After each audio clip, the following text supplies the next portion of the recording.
Okay, so let's see, are we recording now? Yes. Okay, good morning, everyone, or good afternoon, I should say. Today is Wednesday, it's July 15th, and this Shabbos we're going to be reading both Parshas Matos and Masei.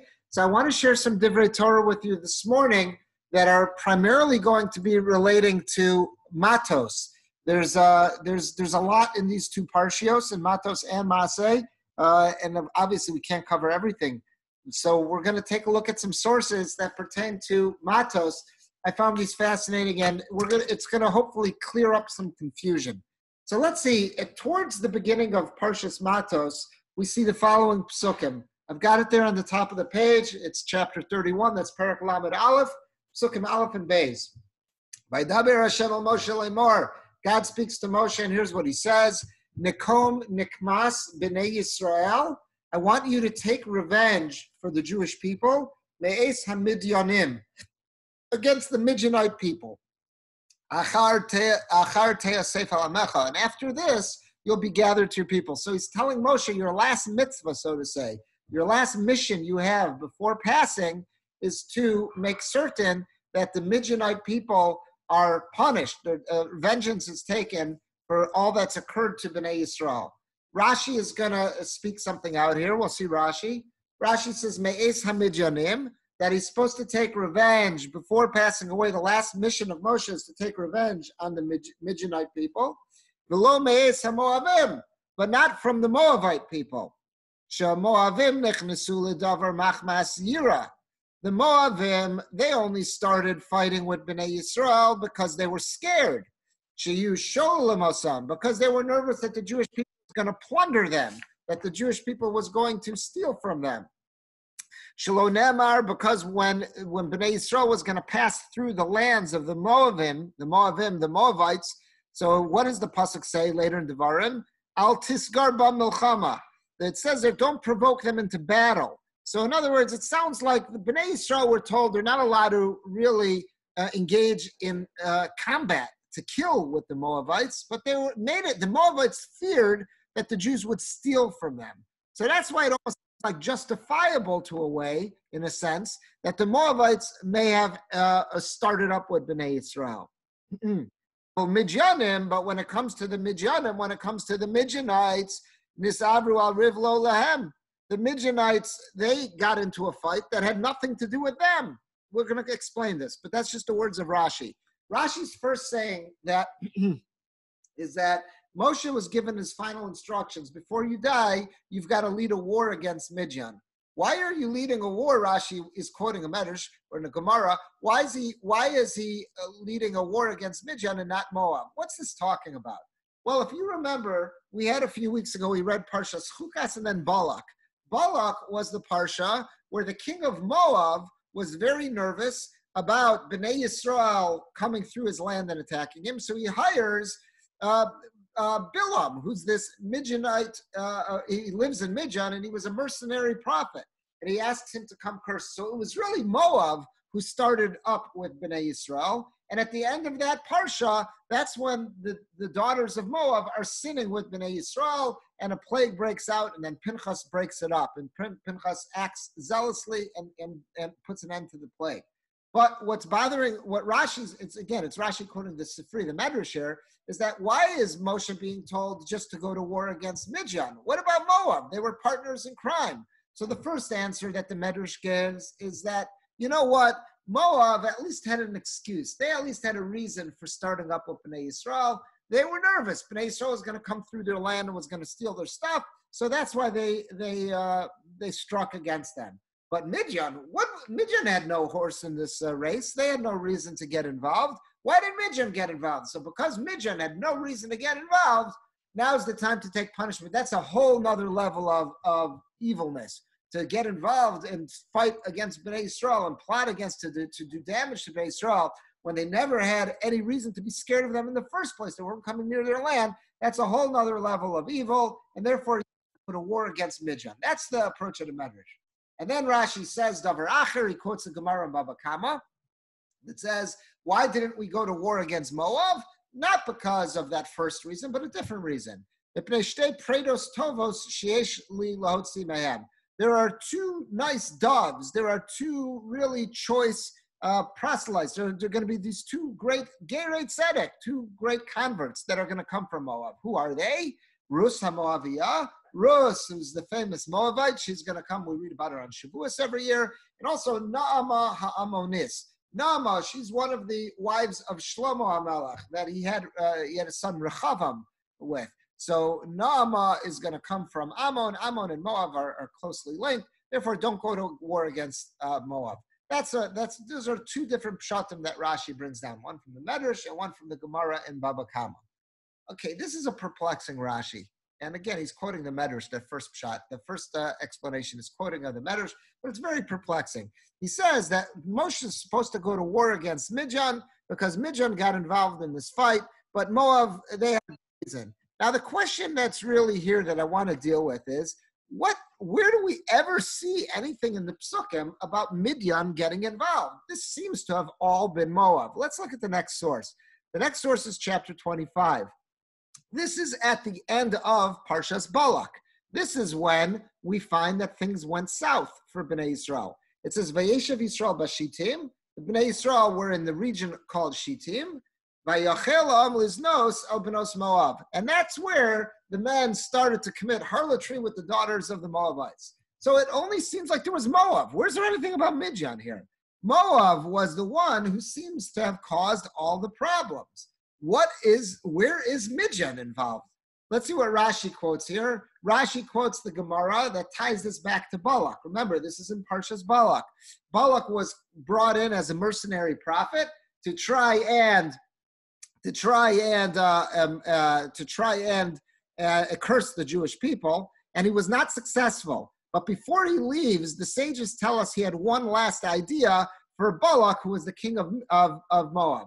It says, Liznos benos Moab, al yedei eitzas Bilam. This all came about through the advice of Bilam, Kereisa b'chelak, like we learn in the chapter called Chelak, which is in Sanhedrin. What is that? We're going to see a little bit more about that. Now, let's just see, back in our again, but so far from the Psukim alone, there's not any mention of Midian having played a role. Moab played a role. So where's Midian in all this? Now, again, we started with chapter 31, which is in Parshas Matos. We're going to read this Shabbos. We're going to source 3 on the bottom of page 1, which is, again, chapter 31, which is in Parshas Matos. So, again, Moshe was told to put an army together and to go to war against Midian. And Moshe does that. He appoints Pinchas to lead this army and to lead them into combat. And that's exactly what happens. And we're told when they come back from combat, they've got all these prisoners. In addition to all the loot that they took, they also have prisoners. Let's see, at the bottom of page 131, Moshe got very upset at the officers of this army. Sorei Alafim, who were the commanders of the thousands, V'sorei Meos, and the commanders of the hundreds, Habaim Mitzvah Melchama, who came back from the war. What's his complaint? Test 15. The complaint is as follows. It says, Vayomer Aleim Moshe, Moshe says to them, Hachiyisem kol nekeva, you brought back as prisoners all the adult women of Midian. Tezayin 16 on page 2. Hein Heina, these same women, Hayu livnei Yisrael bidvar Bilam, they were involved in the sin with the Jewish people after the advice of Bilam, Limsor Mal Ba'Hashem, who caused them to betray God, Al Devar Pa'or, with that idol of Pa'or, Batia Magefa Badas Hashem. And that's why the plague came and hit everyone. So Moshe's upset, telling the army, why did you bring back as prisoners these Midianite women? These Midianite women were the ones who got Bnei Yisrael to sin. What's going on here? Again, from the Psukim, if you look back at the second set of Psukim in 25, Bamidbar 25, it says, Vayeshev Yisrael b'Shittim, Vayachel ha'am liznos el bnos Moab, that they sinned with the daughters of Moab. It doesn't mention Midian. And then here in chapter 31, in this week's Parsha, it says Moshe's upset when they come back and they've got as captives adult Midianite women. And he says, these are the women that caused, based on the words of Bilam, caused the Jews to sin. And that's why we have this plague. So what's going on? Let's see another Rashi. Rashi quotes the Medrash here, and it's also quoting the Gemara. Amar lahem, Moshe, Bidvar Bilam. This is going on that these women caused the Jewish people to sin, and it was the advice of Bilam. What is that? So look at Rashi. Rashi says, what does it mean Bilam caused them to sin? So this is, again, we saw previous Rashi alluded to this, and now we're going to see it play itself out more. Amar lahem, Bilam, before leaving, he says to Balak, Afilu atem machnisim kol ha'umos or kol hamonos, even if you would bring in all of the foreign armies, sheba'olam of the world, ein atem yicholim lam, you're not going to succeed in fighting against the Jewish people. God's on their side. You could have the greatest army, it's not going to succeed.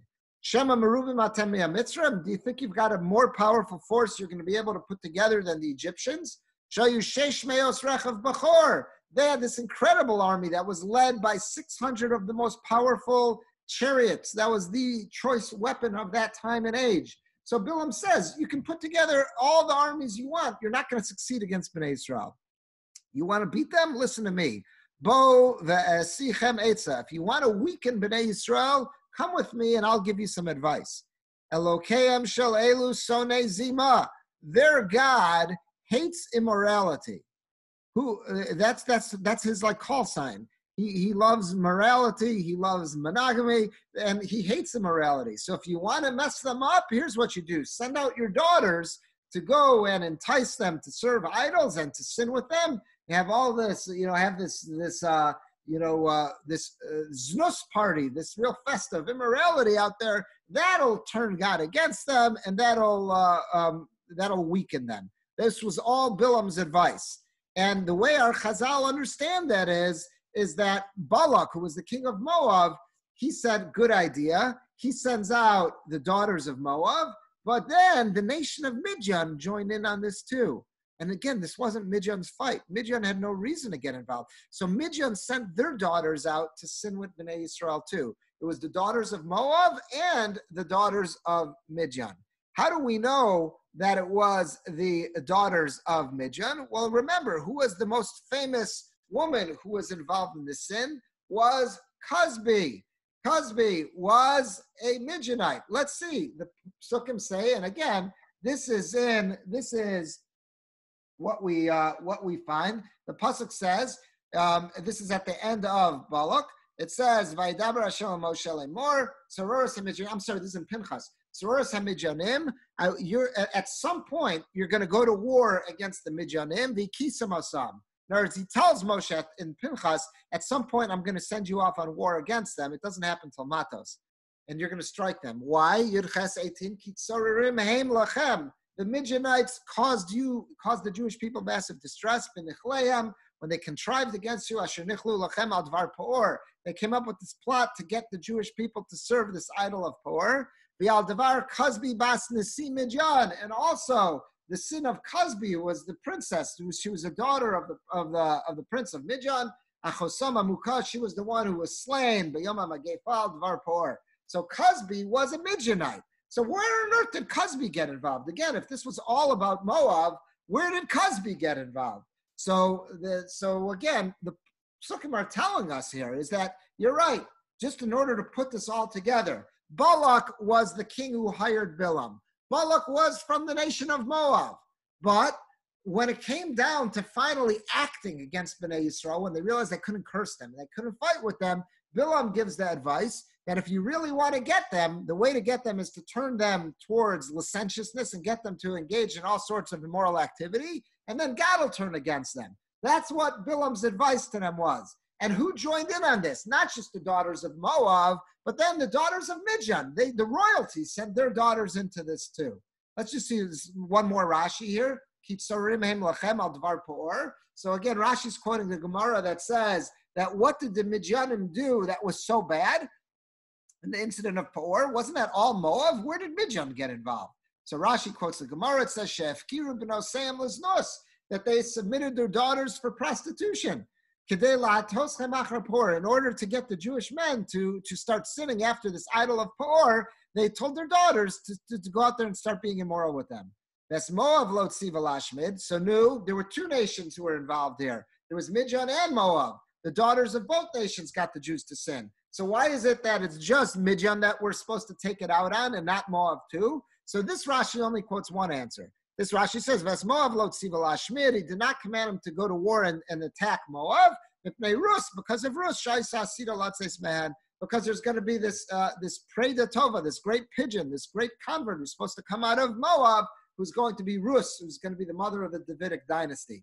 So this is where we have it. So just to put this all together, again, because it seems a little bit strange. If someone's just looking at the psukim, they may be wondering, if you really think about it, what's going on here? In this week's Parsha Matos, Bnei Yisrael is given a command to go to war against Midian. They're told to go to war against Midian because of all the evil things that Midian did to them. What did Midian do to them? If this was about the whole incident at the end of Parshas Balak, seemingly that's Moab. That's all about Moab. And what's the connection to Bilam? What is this? What's going on here? So based on all these psukim and Rashi's quoting the Gemara and the Medrash, here's the way the story plays itself out. At the end of Parshas Bilam, when he's unsuccessful at cursing, he tells them, listen, you can hire all the mercenaries, you can hire all the armies, you're not going to be successful against Bnei Israel. The only way to succeed is to get God to turn against them. How do you get God to turn against them? Bring out idols and bring out your daughters, get them to start acting all immoral, to sin with your daughters, and that'll get God to turn against them. That's what Bilam advises. Who gets involved? Moab gets involved, but also Midian gets involved. And Midian gets involved. This seemingly has nothing to do with Midian, but nonetheless, they get involved anyhow. And that brings us back. Let's just look back at the first Rashi we started off with. Now we can make sense of that. The first Rashi we started off with, back on page 1, said, Me'es HaMidyanim. Why are the Jews told to go to war just against Midian and not against Moab? So this Rashi says, the Lo Me'es HaMoavim. They were not to go to war against Moab, even though the daughters of both nations pushed their daughters into prostitution, to send them out there to start sinning with the Jewish men. And it was disgusting what they did. They debased their daughters and they brought everyone to sin and to worship idols. But it's just the nation of Midian that we were told to go to war with, not Moab. So why? The Moabim got involved in this fight. Why? Because they were scared. They thought the Jewish people were going to come through their land and plunder their stuff. But the Midianim, the Midianites got involved with a fight that had nothing to do with them. They got involved out of pure spite, out of Jew hatred. And for that's why we got to go to war against Midian. So in a sense, there's almost a justification, as weird as it is to say, there's almost some way of coming up with a defense for Moab that at least Moab was nervous. They committed this travesty, but at least they were scared that Bnei Yisrael was going to plunder them. But Midian had nothing to be scared of, and they did this. They got the Jews to sin. They subjected their daughters to this. That's the hallmark of an absolutely evil people. You need to go to war, and you got to destroy them. That's how that first Rashi is playing itself out. Now, based on that Rashi, now that we understand it a little bit more, I want to share with you something amazing that I saw this week. I've been taking a look. You've seen it the last couple weeks. I've mentioned him. Rav Simcha Zissel Brody. So again, he passed away in 2000. He served for 40 years as one of the heads of the yeshiva Knesset Yisrael, the Hebron Yeshiva. And we've spoken about that again, coming up on the anniversary of that tragic day, that yard site, 1929. This summer is going to mark 91 years on the 18th of Av. It's going to mark 91 years since that tragic day when the Jewish community of Hebron was attacked by the Muslim, the Arab populace there, and so many Jews were massacred. And the institution that really took a hit so terribly there was the Hebron Yeshiva, which was a branch of the Slobodka Yeshiva of Lithuania. And one of Memphis' own, Dave Shainberg, Zechron Lavracha, he was murdered during that episode. But one of his colleagues, one of his fellow students was this Rabbi Simcha Zissel Brody. And Rabbi Simcha Zissel went on to become one of the lecturers there, one of the heads of the yeshiva for close to 40 years. He was not there. He was not present on the weekend of the massacre. That's why he survived unscathed from this. But again, many of his friends were killed, and he obviously lived with that. So he has a set of Sfarim on Chumash. Particularly, he focuses a lot on the Ramban. He really had a love, a strong connection with the Ramban, and many of his stuff in his Sefer is on the Ramban. But here we're going to see something on that Rashi. So that first Rashi that we saw said that Hashem told Moshe to take vengeance on the Midianites, but not on the Moabites. And that's what he's going to be going on. Why did he say to leave the Moabites alone? Because the Moabites, in a certain sense, had a little bit of an excuse. They could at least say, we went to war, we made trouble with Bnei Israel because we were scared they were going to plunder us, but the Midianites had nothing to worry about. So let's see what Rav Simcha Zissel has to say. This is in a sefer called Sam Derech. He says, Perish Rashi, he quotes Rashi, Meis ha-Midyanim, velo meis ha-Moavim. Go to war against Midian, but not Moab. Why? Shom Moavim nechnesu l'davar mach masira. The Moabites, rather, they went to war based on fear. They were nervous that the Jewish people would plunder them as they passed through their land. The Jews were told not to fight Moab, but they came up with this rationalization. They were never told they can't steal our stuff. So Moab was nervous that the Jews are going to steal all our stuff. So that's why they started up with them. But the Midianites, they weren't passing through their land. They got involved in a fight that wasn't theirs. What did they get mixed in here for? That's what Rashi quotes the Sifri, the Medrash says. So here's what Rav Simcha Zissel says, second paragraph. From this Medrash, and the way Chazal, the way our sages understand this, you see an incredible insight into the goodness of God. How generous God is when he's judging sinners. Look how Hashem tries, he leaves no stone unturned, trying to find some kind of defense, some way to justify those who sin. The Moavim, it was Moab who was behind this entire thing. It was Balak, who was the king of Moab, who initially hired Bilam to come there in the first place. Moab was the nation behind this whole tragedy that hits Bnei Israel. And they were the ones who got them started on this plan.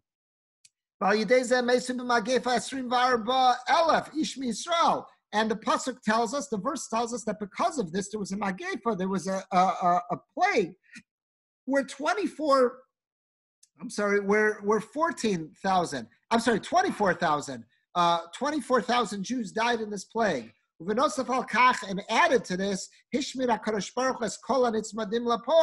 were also told to judge and to kill any Jew who started to worship that idol of Por. And Ramban speaks this out more to basically say that thousands more Jews died as a result of this. So Moab was the one behind everything here. They were the one who brought Bilam in. They were the one who paid his salary. They were the one who started this sin. Moab was the one who got the ball rolling, and it was Midian who got involved as a secondary player. Yet who are we told that really should take the brunt for this? Midian and not Moab. Look at the next paragraph. In Kol Zed, despite for the pivotal role that Moab played, Hasher Nitztavu B'nai Yisrael Yinakem, when the Jews are given the order by Hashem to take revenge on their enemies, Nitztavu Yinakem Rak Me'am Midyanim. They're told to take revenge and to go to war against Midian and not Moab. All this why? To Moab, despite how great their sin was, they had a reason that prompted them to sin. They got involved in all this because they were scared that Bnei Israel was going to plunder them. As opposed to the Midianites. The only reason Midian got involved is because they were wicked to the core, because they were such evil people. That's why Midian got involved. But that's not why Moab got involved. So Moab got involved out of fear. So even though they did something so terrible, even though they did something so heinous and faced their daughters, they did all this stuff that was so terrible, and so many thousands of Jews died as a result, when Hashem, in his level of judgment, only God could know how to judge this way, and we don't know what they're going to get in the Olam HaEmes, in the world to come. But here in the here and now, he tells Moshe, Bnei Israel is not allowed to go to war against Midian, because at least they had a reason to do this. Not to go to war against Moab, because at least Moab had a reason to do this. Midian is to be attacked. So look at the last paragraph there. He says, Kan miskalim leinenu. From this chazal, from this medrash that Rashi quotes, it's revealed to our eyes, a little bit of a glimpse into God's sense of judgment. Al roa lev ashchasa ne'anashim lo rachamim bedin shenokim v'yored atom. He says, look what Hashem does to a nation like Midian. He punished them to the extreme. Why? Because they had such a wicked core. They got involved in this whole issue even though they never were at risk. But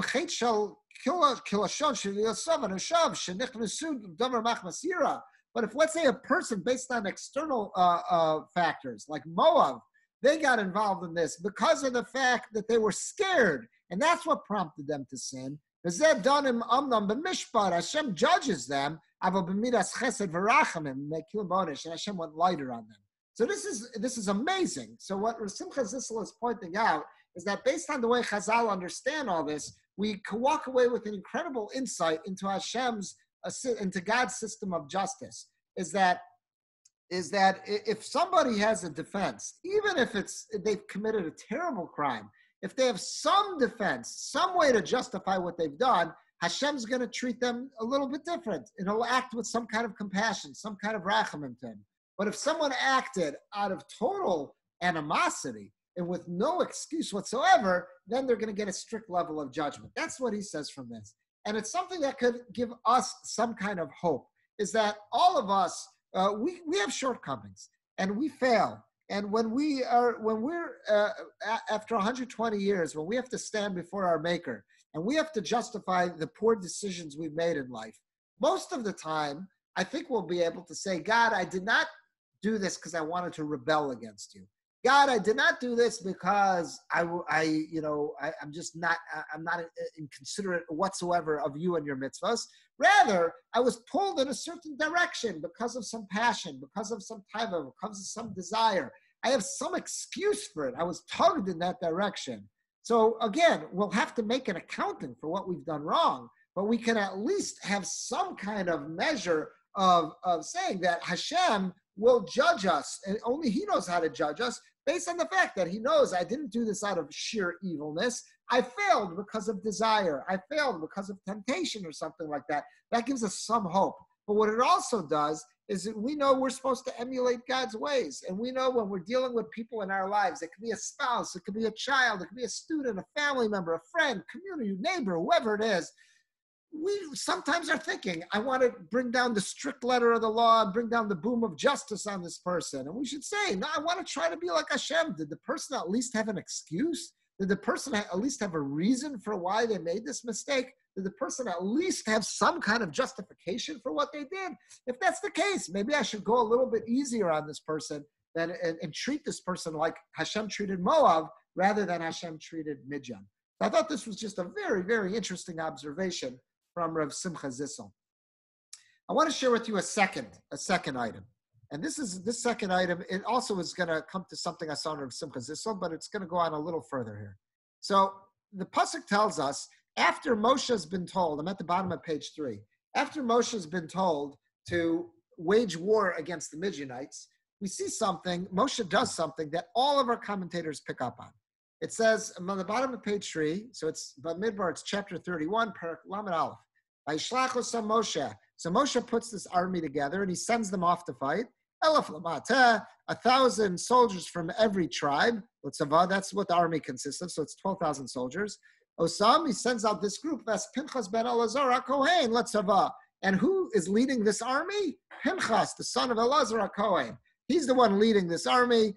Uklei Kodesh, and he's got with him the holy sacred utensils. He's got the trumpets for sounding in his possession. So he sends off Pinchas to lead this army. Now, all the commentaries are wondering why Pinchas. So let's first see Rashi. Rashi's going to say why Pinchas as opposed to his father. Remember, Pinchas's father is Elazar. Aaron has already passed away, but Elazar is the Kohen Gadol, so Elazar's there. So you'd think you always want to send off the high-ranking officer. So if you're going to send off a Kohen, why are you sending Pinchas? Why don't you send his father, send off Elazar? That's what Rashi's going to deal with, and you'll see he's going to quote a Medrash, he's going to quote a Gemara. So let's see, he first starts off, he says, Osam Pinchas. He sends off this 12,000-man army and Pinchas. So the first observation is just to tell you, wow, look how important Pinchas is. Magid Shaya Pinchas Shakul Keneged Kulam. This seems to indicate that if you would put a scale the pasuk says he sent off the 12,000. That's on one side of the scale. Oh, and he also sent off Pinchas. So it's like he's almost equating Pinchas with the 12,000. So it's showing how important Pinchas was. That he's on level, so to say, with the 12,000. Okay. Now Rashi wants to know, why did he send Pinchas and not Elazar? Why is he sending the son? Why didn't he send his father? Send Elazar, the Kohen Gadol. So Amar HaKadosh Baruch Hu, the first answer is, Hashem says, Misha Hischel b'mitzvah, the one who started this campaign, because this is just a continuation of the campaign. This campaign started with Pinchas. Pinchas was the one who put the spear through, Zimri, who was a Nasi of Shevet Shimon. He was the chief of Shevet Shimon. And through Cosby, who was the Midianite princess, he was the one who started this, the battle against Midian. So Hashem says, Misha Hischel b'mitzvah, the one who started this mitzvah in putting an end to the Chilul Hashem and putting the end to the desecration of God's name and setting Bnei Yisrael right, Shara Kazmi Basur, he was the one who killed her. So Yigmor, he should see it through to completion. There's a concept that says if someone already has played a role in an important project, we want to give that person the zechus, the merit of seeing it through to fruition. That's the first shot that Rashi says. Second shot, Davar Acher, Shahalach Linkom Nikmas Yosef Aviyemo. You know why Pinchas was chosen? There was something special about Pinchas. Pinchas had a pedigree that his father did not have. Elazar had no ties to Yosef and his family. But Pinchas, through his mother, you're going to see, Pinchas had ties to Yosef. And therefore, it was important that he go off against Midian to avenge what Midian did to his great-great-grandfather Yosef. How? Shenemar, it says in Bereshis, Midanim machru oso, that the Midanim, who were the Midianim, they were involved in the sale of Yosef to Egypt. But how do we know that Pinchas' mother has any genetic ties to Yosef? Shenemar, because it says Mibnos Putiel. It says that from the daughters of Putiel. What does that mean? Mizera Yisro Shapitim Agolim Lavorazara, is that when someone says they were from the daughters of Putiel, it means that here was their yichus. They have some linkage to Yisro. There's somewhere in this person's genetic makeup that one of their mothers or daughters somehow or another was linked to Yisro. What do we know about Yisro? That before he converted, he was Pitem Agalim Lavorazara, is that he fattened up calves for idolatry, because before Yisro became Jewish, he was involved with idol worship. So I guess he would fatten up calves to slaughter them for some idolatrous practices. And also, Mizera Yosef, it also means when it says from the daughters of Putiel, it means that he was this is someone who comes from the stock of Yosef, Shepipet Yitzro, who was able to prevail over his Yetzer, over his inclination. That was talking about when he was tempted by the wife of Potiphar, and that's the second answer. Third one, last interpretation is that we're going to see later, I believe it's in Shoftim, it's going to say that before the Jews went off to war, there was a special Kohen who would go along with them to encourage them and give them words while they were at war. And that was Pinchas. He was already given that task. But the second pshat is saying that there's three pshatim here. One pshat is that the reason why Pinchas went instead of Elazar is he was the one who started the mitzvah. The second pshat is because he has his mom was from a descendant of Yosef, so it was appropriate that someone who had been mistreated by the Midianim at some point in history, his great-great-grandson should play a role in leading the fight against them. So that's why Yosef plays that role. And the third interpretation was that he was a Meshuach Milchama. He was anointed to be the Kohen to go to war. His father wasn't. Okay, so that's one thing Rashi's dealing with. When the pasuk says Moshe sends Pinchas, so Chazal wanted to know why Pinchas and not Elazar. Okay, we just saw that. But now we're going to see that there is one of the commentaries is bothered by a very different question. The Dasakenim in Balei Tosos. So the Balei Tosos, they're the ones who have their commentary on the Talmud. They also have a running commentary on the Chumash. They've got a very different question. The pasuk says that Moshe sent Pinchas to lead the army. So look what the Dasakenim says. Again, we're on the middle of page 4. Moshe sends them off, and Pinchas is going to lead them. HaKadosh Baruch Hu Amar LaMoshe Nekom Nikmas Ata Ba'atzmacha. Hashem told Moshe, I want you to take vengeance. And now he's sending off Pinchas. He's bothered by a different question. Hashem told Moshe, if you look back, let's go back to page 1. If you look back at page 1, all the way back at page 1, it says, Vaydaber Hashem Moshe lemor, Nikom nikmas b'nei Yisrael me'es midyanim. Take revenge for what the Midyanim did to the Jewish people. Achar te'asef lamecha. Then you'll return to your people. Then you'll pass away.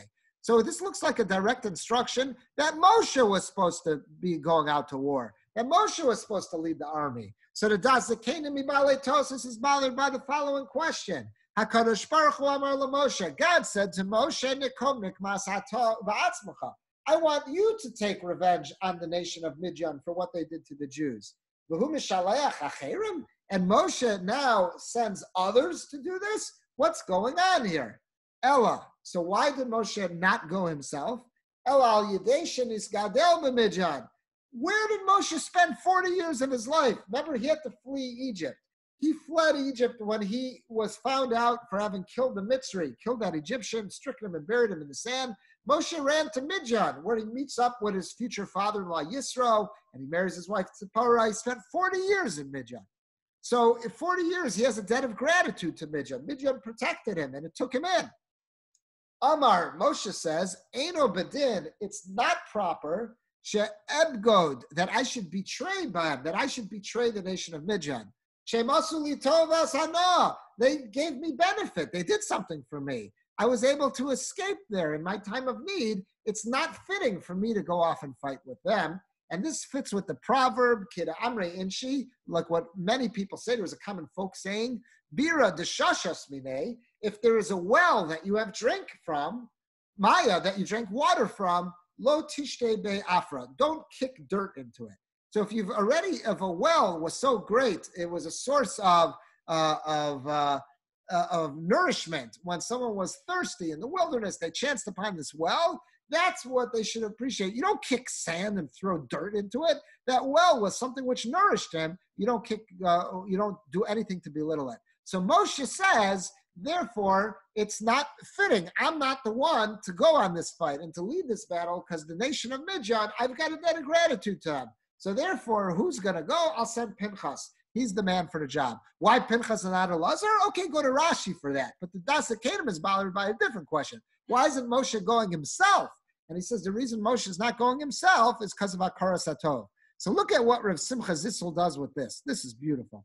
He says, bottom of page 4, Ulam Ro'ezeh Pella. This is astonishing. Kasher Magia Moshe Rabbeinu L'Chaim B'Pola Sivoy HaKadosh Baruch Hu. Moshe, there's no one who wants to fulfill God's words more than Moshe. And when he comes to fulfill the words of Nikom Nikmas B'nei Yisrael Me'esem Midyanim, to take vengeance on B'nai Yisrael from the Midianites, he doesn't do it by himself. He appoints an agent. As Pinchas ben Elazar HaKohen. Pinchas, the son of Elazar HaKohen. Why? He felt a debt of gratitude to the place, not to an individual, but to the nation, to the place. Which was 40 years ago. There were 3 periods in Moshe's life. We're told Moshe lived till 120. We're told that the first 40 years were spent in Egypt, the second 40 years were in Midyan, and the last 40 years were Bnei Yisrael, the whole saga of the Exodus and then the wandering in the Midbar. So this is at the end of Moshe's life, means it was 40 years prior that he had left Midyan. Mishabedes mechayeves, and this obligated him, shelo l'shalem ra tachas tova, not to repay the good that was done to him with bad. Divrei Rabbi Balei Tosos, and this is what the Balei Tosos say: Bira deshashis minei maya. If there's a well that someone drank water from, lo tishte be'afra, should not kick dirt into it. Uve einav shel Moshe, and in the eyes of Moshe, hanaga zu eino rak milo chasidus. This idea of exercising and acting with Akaras Hatov, this wasn't an act of saintliness or over-the-top piety. He says, this obligates my everyday activities. And if I don't act this way, it's going to be called treachery. It's going to be like I betrayed Midyan. Even though the Midianites caused such suffering to the Bnei Yisrael, they brought them to sin, and thousands of Jews died because of the Midianites. Because the pasuk says, I want you to take a fight against the Midyanim and strike them. because they've caused massive distress to the Jews. With all of their shenanigans. They brought the Jews to worship this idol of Por. And there was the whole incident of their princess Cosby, how she led all these other women into promiscuity with the Jewish people, and so many died in this plague. They inflicted massive damage on a spiritual level and on a very physical level against Bnei Yisrael. Mikol Malcolm, nonetheless, Ligmol Ra Gamla Nashim Mushchasim Elu, to go ahead and pay back even such sick, degenerate people like this, to give them some bad treatment. Afilu Shegmula Magia Pitziv, even though it's coming through God. God said to do it. Nechshav Be'enav Shel Moshe Rabbeinu LeBegida. Moshe still saw that would be considered treachery, betrayal. Divrei Tosos, like this is what Bali Tosos say. Amar Eino Bedin She'evgo Bam. It's not right for me to betray them. She'em Asuli Tovas Hana. They benefited me. Nimtza Ki Chiv Akaras Atov Machshev LeBegida Kol Gomel She'ol Ra. So it comes out that if I have an obligation to show appreciation to someone, not showing appreciation is an act of betrayal. Not showing appreciation is an act of treachery, even if that party is a good-for-nothing, bottom of the totem pole, bottom of the barrel, degenerate person. So you learn from this how great is the obligation of akar satov, appreciation. And he tells you to look somewhere else. Now he throws in an important point here. And this is what I want to say here. The next line, the next page, 5. He goes, there's very important to qualify something here. Someone could ask a very serious question. Even though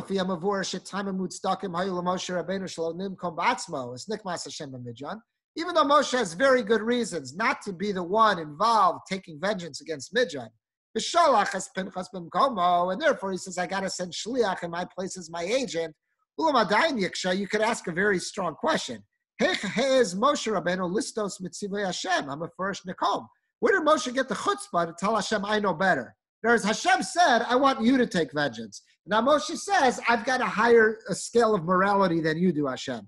For you, Hashem, for maybe you, that's okay, for me to take vengeance against the Midianites. But me, I know that I took shelter there, so it's not appropriate. So I'm going to have a higher level of morality. What does that mean? The plain reading of the command was that Moshe is supposed to take vengeance. And what did he do? He says, I'm not going to do it. I'm going to send Pinchas. Does that mean that he's saying, I'm going against what Hashem said because I think I'm more moral than Hashem? What does that mean? So he answers as follows. Last paragraph. Noma Mikan, what do you see from this? Shemoshe Rabbeinu, Begodol Torah Nafsho. Moshe had such a pure soul. He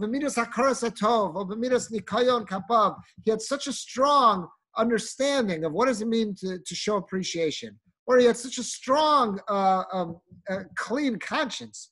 Anything that relates to how to treat others. Haven, he understood, he understood without a doubt. It's not pshat, it's not that he's coming to argue with Hashem. Rather, he's saying, I understand what God was really asking me. He had the intuition to understand that when Hashem asked me to take vengeance, he didn't say to me, Moshe, it has to be you. He was saying, Moshe, you have to make sure it gets done. When he says, Nekom Nekmas B'nai Yisrael Me'es Midyanim, when he said, I want you to take vengeance on the Midianites, it's not possible that Hashem was telling me to be the one to do it.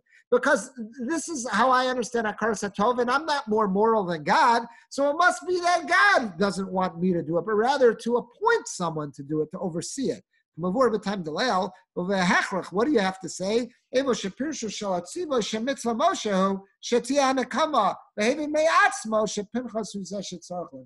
So what it is, it's not that Moshe's arguing with Hashem, saying, okay, Hashem, in your world of morality, maybe it's okay for me to go to war against Midian, but in mine, it's not. God forbid, that's not what Moshe says. Moshe has such he's like this with Hashem. They've got such a close connection that Moshe understands that if this is what Hashem was asking me to do, it's not possible that he wants me, myself, to go to war against Midian because I've got a debt of Hakaras HaTov. It must be that the tzivoy, the command from Hashem, was not to be taken literally, that I want you, Moshe, to go to war against Midian. Rather, he wants me to see that the job gets done. So to see that the job gets done means appoint a shaliach, appoint an agent. So I'll make sure it's Pinchas. Why Pinchas and not Elazar? Okay, Rashi gave us 3 reasons for that. But this is dealing with why it can't be me. It can't possibly be me because of this debt of Hakaras HaTov, and it would be seen as treacherous to go against this. I think this is an incredible point here. Again, it reminds us all about the idea of Hakaras HaTov, of having appreciation. And if we have appreciation towards another person, another party, to an entity, to not act with that appreciation would be akin to being treacherous, to betrayal. And I think all of us could say there's nobody that we have a greater sense of Hakaras HaTov, a greater sense of appreciation to, other than Hashem. Hashem, we owe so much to Hashem, whether it's our health, whether it's our families, whether it's anything good that's happened to us in life, whatever blessing that we've got, everything is because of Hashem. And maybe this is something that can motivate us. When we have times of trial, when we have times of temptation, and we may be wondering, where am I going to get the strength from to overcome that temptation and to do what's right and to follow through on the Torah and the mitzvahs and what I'm supposed to do? Maybe if we focus on this, Hakaras HaTov, how would I treat with another person? How would I treat another person who's done good for me? I wouldn't betray them. So I've got to act at least that way with Hashem. And when it comes to my dealings with HaKadosh Baruch Hu, I owe Hashem so much. All the good that I have, all the blessings that I have, it's all because of what Hashem's showered upon me. So if I'm looking for something to help me get over that hump, to help me get over that hurdle when I'm faced with temptation, this might be it. To focus on the fact that Hakaras HaTov, that we have appreciation, and what's the best way to show that appreciation? Not to betray, not to act with treachery towards that party that I have that sense of appreciation to. Maybe that'll enable us to find the strength that we need. With that, I want to wish everyone a great day. I'm going to unmute us. So if anyone would like to share anything, please feel free to do so. I'm also going to stop the